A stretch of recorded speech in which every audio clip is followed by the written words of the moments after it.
Thank you very much. My word count estimator tool tells me this talk's going to be about an hour and a half long, so let's get right into it.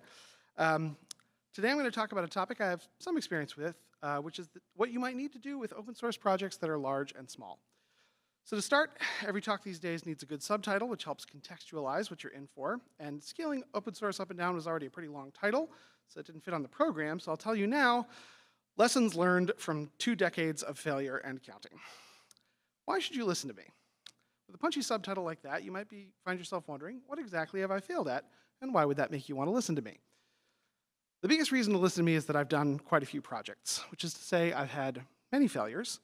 Sidney Markowitz once said the software isn't finished until the last user is dead, and that's true, but incomplete, because a necessary precondition of success is completion. Therefore, if I could propose Glyph's corollary to Markowitz's law, every open source project is a failure until the last user is dead. That's enough for generalities. Let's be specific about my failures, roughly in the order from smallest to largest. I have a bunch of projects that are very small, just me working on it solo. Stream Random is a replacement for the built-in random module, which allows for seedable, repeatable results if you need those, but also full unpredictability. Fritter is a library for abstractly representing the concept of things that might happen later, independent of scheduling systems like event loops, enabling the same API to be used for things like database persistent scheduled events and in-process animation timers, which scales from like milliseconds to years. QuickMac app is a library for making Mac apps quickly. QuickMac Hotkey is a micro library for binding arbitrary global hotkeys. PinPal is a tool for using intermittent reinforcement and your laptop's credential storage to securely memorize new credentials. I've also got a couple medium-sized projects, which where a few other folks have stopped by to contribute, but don't really have a team yet. Pomodoro Boros is a desktop Pomodoro timer, currently for macOS, but being ported to Linux for people with ADHD or anyone else whose biggest problem with Pomodoro timers is forgetting to set them in the first place. Date type is a set of enhanced type annotations for the standard library's date time, allowing for type-safe awareness of time zones. Publication is a project that enforces your done-to-all attributes so users don't accidentally import from your private APIs. Automat is a state machine library. Hyperlink is a URL library. And I've also got a couple of other big projects which you've more likely heard of. Of course, there's Twisted, the event-driven collection of web, DNS, email, and SSH servers and clients written in Python, maintained over the course of 20 years. The Twisted org also has a bunch of ancillary tools and libraries that are spun out of Twisted, but that are more or less maintained by the same Twisted team. So hopefully that quick enumeration of the wide variety of my experience in open source across the scale of different team sizes, different types of projects, and different problem domains can establish some credibility. But before we can figure out how to scale an open source project, we have to figure out what scale is on an open source project. How does a project get bigger? Everybody loves a vanity metric.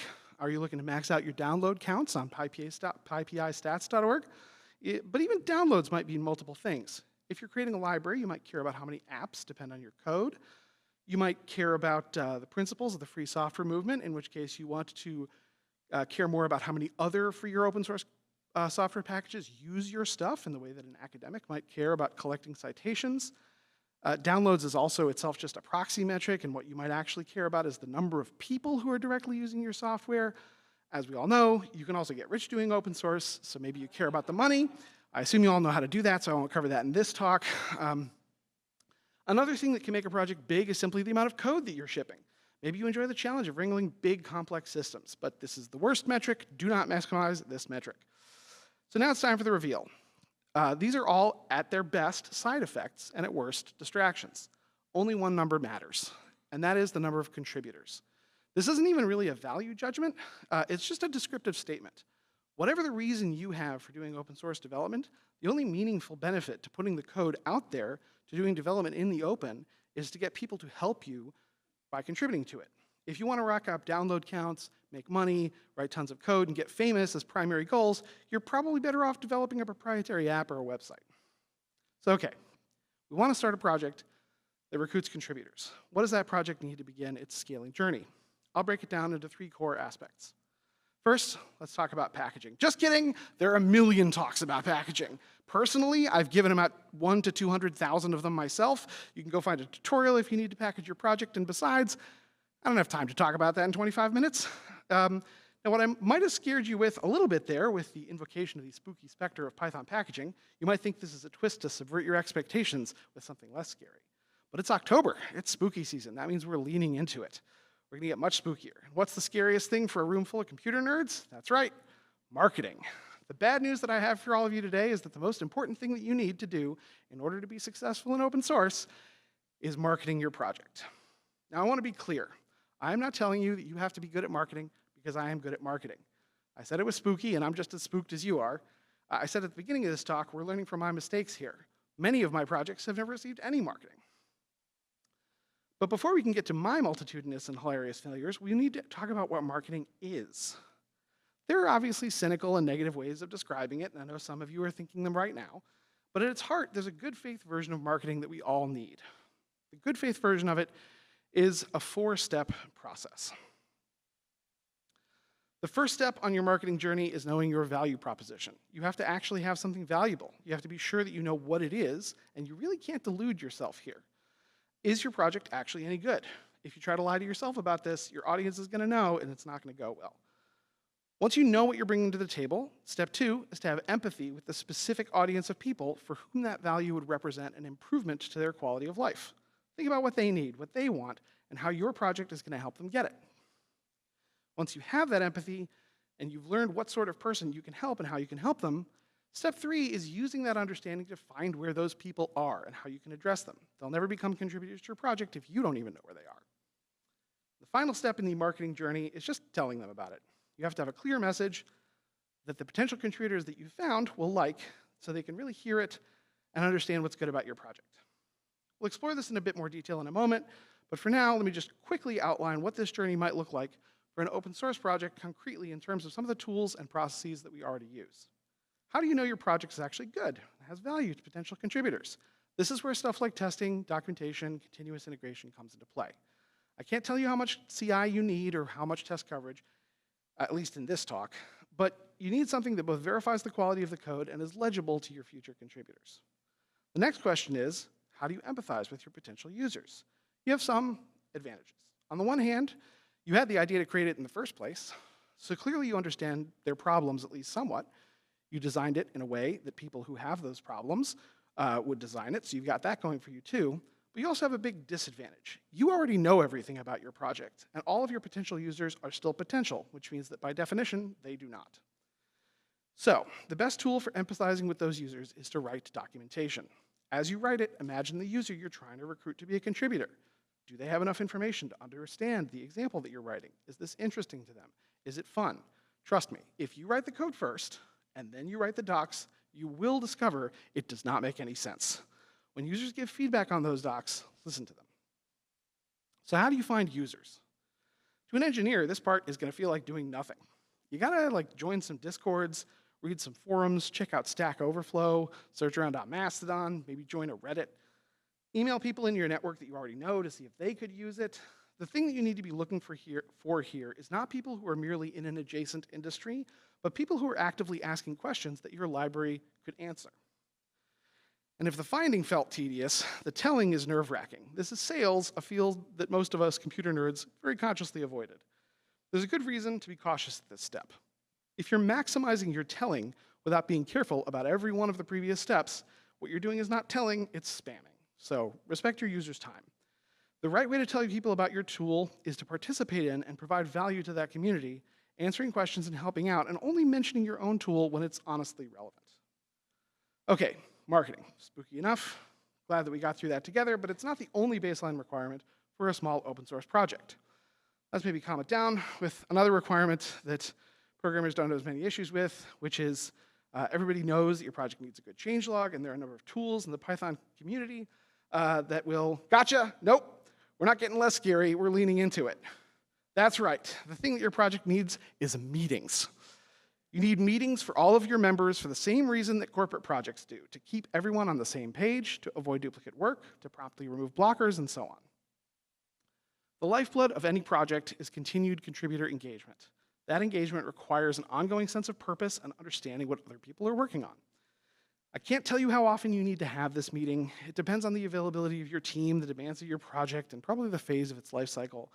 However, the simple knowledge that other people are working about something that you care about, the fact that you have a community at all, is tremendously motivating. There's just one last thing that you're going to need, and if you were hoping that this talk were out of jump scares, you're out of luck, because the last requirement that you need at any scale is governance, which is just a fancy word for politics. And if you thought the meetings were scary, just wait until all the meetings are about anti-harassment trainings or the documentation requirements for yearly filings of proof of compliance with the IRS's 501c3 public support test. It feels like you can just focus on the code and not worry about politics. If you wanted to worry about politics, you'd be in some other job. You'll probably be fine, but that's a little bit like driving without a seatbelt. You don't want your first minor political fender bender to decapitate you. We'll discuss what kinds of politics you need to worry about in a minute, but you do need to worry about them. Okay, so now we've gone over the basics, we can talk about scaling. Remember scaling? This was supposed to be a talk about scaling. As with any kind of scaling, you want to start small, but you can't start at 0. So, let me talk about what a small project looks like. What is an absolutely a minimal approach to marketing? If you want to have some assurance you're not going to put garbage into the world, you need some tests, some CI, some docs. PyTest, GitHub Actions, Sphinx, and read the docs, very common across the industry, good starting points. I'm not going to say that you need 100% test coverage, but having some measurement of code coverage that you at least know how well you're doing and your future contributors can look at, and contribute to, and help drive it up is good to get started with, and code cov only takes a few minutes to set up. Baseline empathy for your project is also pretty simple. Write comprehensive documentation. It's easier than you think. You will learn stuff about your API, and you will constantly have to imagine how a new user or a new contributor will approach it. Write docs for your code, write docs for your process. When in doubt, just write. Try to write documentation first, ideally before even doing implementation, but at least before committing to any public APIs. The baseline for finding your users is just to find where people might be interested and observe. Have a look at Stack Overflow, have a look at the Python Discuss boards, find forums. You're probably already in some of these communities if you're thinking about making an open source project, so easy enough to find them. Since you've joined a community, the baseline for telling folks in that community is to contribute earnestly to the community. Answer questions based on your expertise. Dedicate some time to participating and only mention your project when it is relevant, when you've already built up some reputation in that community. Even if you're only mentioning it when it's relevant, if you're only mentioning your project, you're going to annoy people. But it is okay to mention your project if it's relevant and useful. Be mindful, not afraid. For example, if you got a talk accepted at a regional Python conference, it's totally fine to embed a few mentions of projects that you maintain if they happen to be relevant to the subject. The baseline for meetings can also be quite low. While you need meetings for the same reason that you do on any professional team, any regular cadence for syncing up is fine. You could do it monthly, quarterly, weekly if people have time, but you're not going to get to pick your volunteers initially. You also don't get to pick their time zones, so you may need to get creatively expansive with your definition of meeting. For example, on the 10th of each month, we'll open up a Google Doc and write down some thoughts on what we're all interested in working on so that you have a kind of rolling 24-hour period where everyone can participate a little bit close to real time, but not necessarily requiring everyone to get together all at once. There are 3 main areas where you need to care about politics and governance right out of the gate. First, you need a code of conduct. You need this because your potential contributors need to feel safe. The problem with a code of conduct for a tiny, as yet only one-person open source project is that you will need to find some effective way for people to report things, which is tricky because if you're getting reports at this scale, the reports are going to be about you. Now, in order to show that you're serious about this, one thing that you can do is to become a member of the Python Software Foundation, ideally as a supporting member, and have a simple declaration in your project's documentation, something like, as a member of the PSF and a user of PSF resources such as pypi.org, I uphold the PSF's code of conduct. If you believe I've engaged in inappropriate conduct, you may report it to the PSF, and although this project is not a PSF project, I will voluntarily abide by any consequences they impose. Second, you need to set expectations with your potential contributors about how you expect contribution to work. Keep it simple. You don't need a lot of rules. You just need to make a place for rules to go as you grow. A contributing.md with a line of text in it is probably fine. Explain what your quality expectations are in simple terms.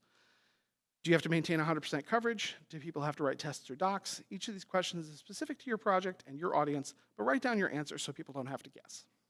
Finally, when you start your process, you are going to be the benevolent dictator. Setting up elaborate decision-making processes when it's just you is a waste of time.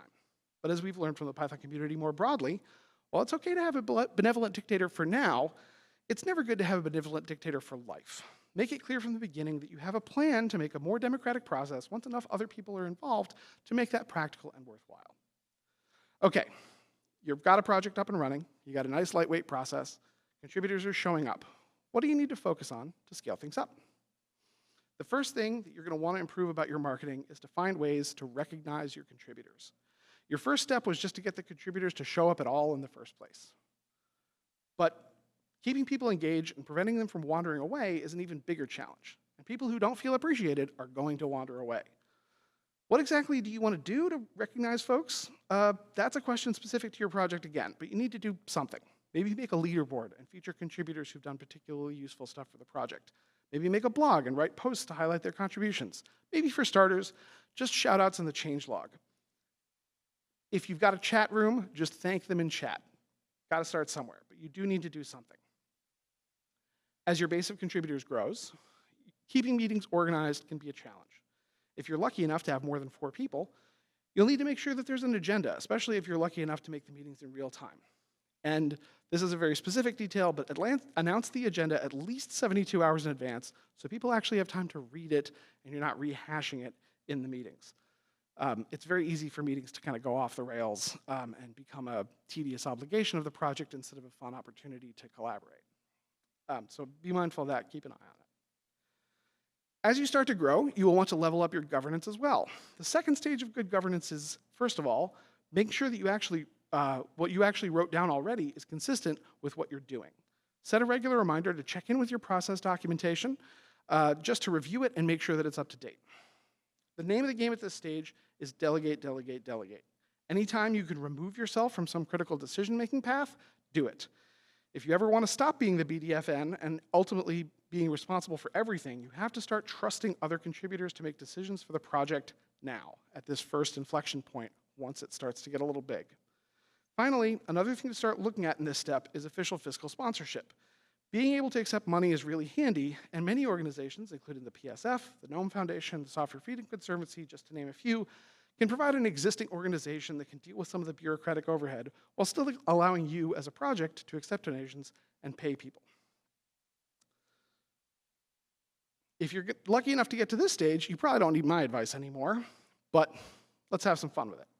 Paradoxically, as you get larger, marketing is one area where you can simply ease up and do less. You should not take it to zero. You still want to find new contributors, but once you have a sizable team and a large audience of users, you can start to rely on word of mouth. If your project's good, people will tell each other about it. The part you need to maintain a focus on at a larger scale is continuing to understand your user base. Find ways for them to offer feedback. I know that nowadays telemetry is kind of a dirty word, but finding ways to at least add like a little bit of opt-in telemetry so that your users can at least voluntarily tell you how they're using your software, and you don't need to have a personal relationship with every single one. A major failure mode of open source at higher scales is to lose touch with your user base. You also want to make sure that everybody involved in the project has an opportunity to interact with other folks on a regular cadence, but as your organization scales, as with any organization, meetings will quickly get unwieldy. You need to make sure to break up into sub-teams so that meetings don't get boring and huge. Remember, the goal of having the meetings is for everyone to foster a sense of community and connection, and not to shuffle around action items on a Jira board while 75 people fall asleep in a Zoom. Regularly check in to make sure that everyone thinks they're still serving that purpose. If you're really lucky, this is also the place where you get to start to schedule some in-person meetups or online events. But again, that's a pretty big scale. That might happen naturally at that point without you having to do much about it. Also, as you scale up, more of your contributors are going to be doing administrative roles, managing the governance for you. Make sure that you value this role just as much, if not more, than coding. People who can take on the often thankless and tedious responsibilities of administering the community itself need to be celebrated even more than those who are writing the code. This is the point where you should really be looking at removing yourself from any dictatorial roles. Start establishing these democratic structures which will allow others to take over leadership and decision-making responsibilities from you. If you followed my advice in the last step, this should be a relatively gradual transition. Now, I mentioned that I've worked on a bunch of open source projects, and now let's talk about what I've learned from them specifically. Let's start off with the biggest lesson, which inspired the title of this talk. Growth is not infinite, not in nature, not in the market, and not in open source. If your project has some success, they will get bigger, then they'll get smaller, then maybe they'll get bigger again. Some changes are going to be within your control. You'll be able to weather them. And you have to be able to adjust your project and its processes to respond to the season that they're in, and sometimes that means shrinking. The two lessons I've learned about marketing are, first, that it makes a big difference, and second, that it's easier than you think, even if you take this rule into account. As a micro case study, the first library I mentioned in this talk, Stream Random, is a project that's about 7 years old. As I was adding the slide for it to this talk, I noticed it didn't even have a description on PyBay. Nobody can tell what it's for. It's been languishing for years. I thought it was a cool idea, but then I was like, this is embarrassing. I'm supposed to be an expert at this. So I cleaned it up, tracked the time to do it. I was done in about 45 minutes all told. In that time, I wrote documentation, which showed me the public API was bad. I redesigned it, I added CI, I posted about it on Mastodon. Within 5 minutes, the project had 2 new users, both of whom have been following me for years and were surprised to learn about this. At the other end of the spectrum, when things are large, when Twisted was being actively promoted, it was gaining users very quickly. I was a regular and a moderator on the Python IRC channel, providing support for the language and various other libraries, but a lot of users had problems that could be solved by Twisted, and I wasn't shy about mentioning it. Eventually, we stopped doing that, drifted away for various reasons, and while downloads remained pretty high, growth slowed down tremendously. Without promotion, you don't get new users.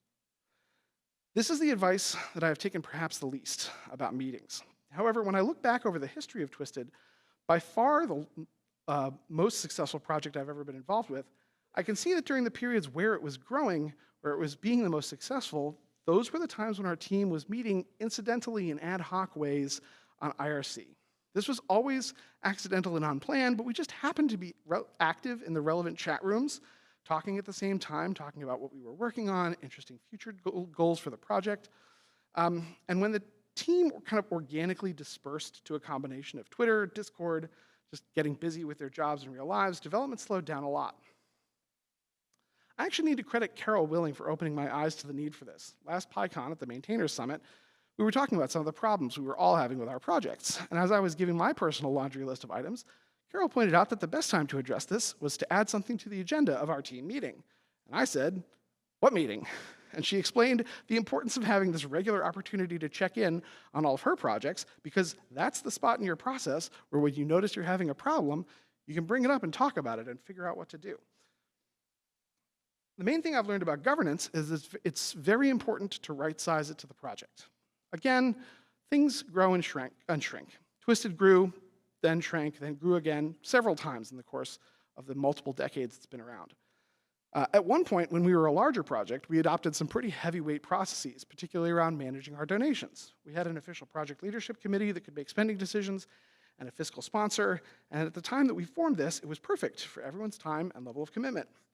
But then, coinciding with a lot of stop energy coming from the Python 3 transition, people lost interest, picked up other projects, moved on to other things.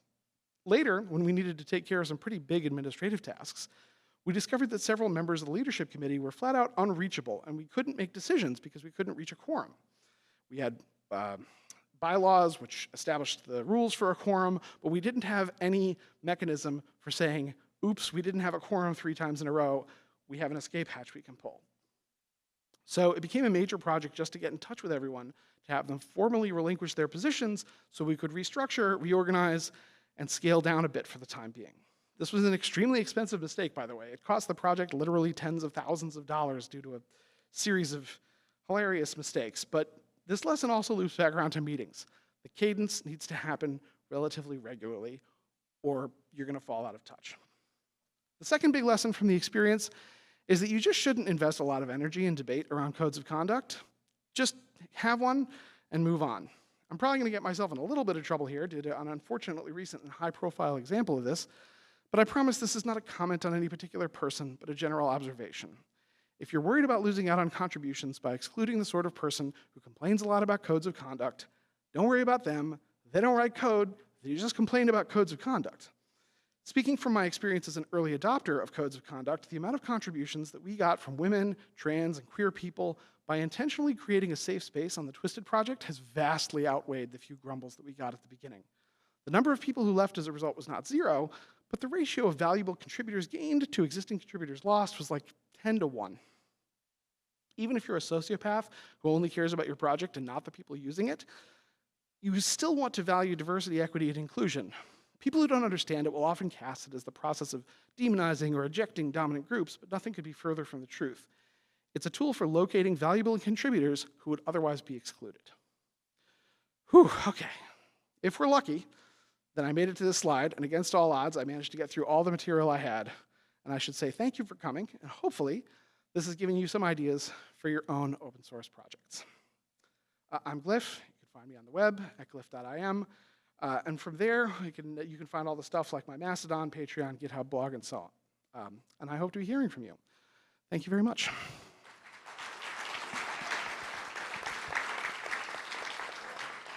Do you think we have time for one question? We actually have 4 minutes, so depending on how much time you want. We have time for questions. Does anyone have any questions? I have a question. What is the most surprising thing that you wouldn't have expected along the way in running a long-running project like Twisted? Like, if you had known in the beginning that this thing would be a kernel of truth that you should have kept, is there anything that you found like that along the way? I mean, I think probably the most surprising thing that ever happened on the Twisted project was the degree to which the marketing mattered, and not just the, all the stuff I talked about in the talk was part of that realization, but specifically, there's kind of a phenomenon where if you don't put out a story about what your project is into the world, people will kind of make one up for you, and it's very hard to claw that back. And so one of the experiences I had over and over and over again was early on, we had a few people who like really were not familiar with any of the concepts inside Twisted and were very loud and vocal about it being very difficult to understand, just impossibly complex. And that narrative got out there, and we didn't have like a easy onboarding document for people who were like familiar with web technologies, for example. And every time I would meet someone who was like, oh, this is like so complicated, I could never learn it. And I said, well, let me like walk you through it for 10 minutes. And then I did, and they're like, oh, is that all it is? Okay. And so so it's very important to like make sure that you have a story about what your project is and how it feels to use it, that you get out in advance of your user, like disgruntled users coming up with one for you. That's great. Anyone else? Oh, we have some questions now. One moment.